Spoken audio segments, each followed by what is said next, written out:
राधे राधे महाराज जी, राधे राधे महाराज जी। हमने अक्सर देखा है किसी के बच्चे अपने माँ बाप को सुख देते हैं और किसी के बच्चे अपने माँ बाप को दुख देते हैं। ऐसा क्यों होता है महाराज जी? आप ही बताएं महाराज जी। राधे राधे, राधे राधे। भरद्वाज। राधे राधे महाराज जी, आपके चरणों में कोटि कोटि प्रणाम। महाराज जी, पिछले 1 वर्ष से आपके प्रवचन से जुड़ा हूँ। महाराज जी, माता पिता के कर्मों का फल बच्चों को मिलता है, ये मन में मेरा भ्रम रहता है। क्या है कि दोनों का एक संयोग बैठता है, माता पिता और पुत्र का दोनों का संयोग बैठता है। अब जैसे पुत्र पापाचारी है और आपका कोई पिछला हिसाब भोगना है, अब वो ऐसे कर्म करेगा कि आप जलोगे, आप दुख पाओगे। और जैसे पुत्र पुण्यात्मा है और आपको सुख देना है पूर्व कर्मानुसार, वो ऐसे कर्म करेगा कि आप आनंदित रहोगे।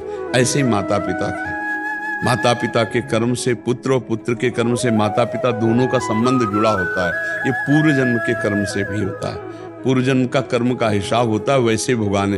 कोई ऐसे पुत्र आते हैं कि जन्म से पैसा खर्चा करते करते बाप को ऋणी बना दें, और कोई ऐसे आते हैं मेहनत करके माता पिता को भगवान की तरह पूजते हैं, सुख देते हैं। तो इन सब जगह देखा जाता है कि कहीं ना कहीं कर्म होते हैं, दोनों के कर्म के संयोग से ही परिवार में आना होता है। मान लो पुत्र जो आ रहा है तो पिता भी रचना उसी के कर्म के अनुसार वैसे ही पिता होगा।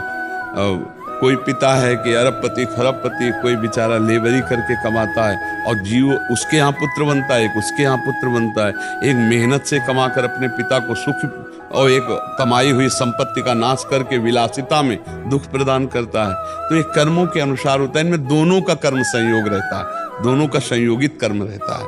अगर पिता पुण्यात्मा है और पुत्र पापात्मा है तो कोई ना कोई पूर्व का पाप है, उसे भोगना पड़ेगा। अगर पिता दुष्ट स्वभाव का है और पुत्र सही स्वभाव का है, कोई न कोई पाप ऐसा है जिसको ऐसा पिता मिला, क्योंकि दुख भोगना पड़ेगा उसे। तो इसलिए कर्म संयोग दोनों का होता है, पुत्र का और पिता का दोनों का संयोग होता है। आप समझ पा रहे?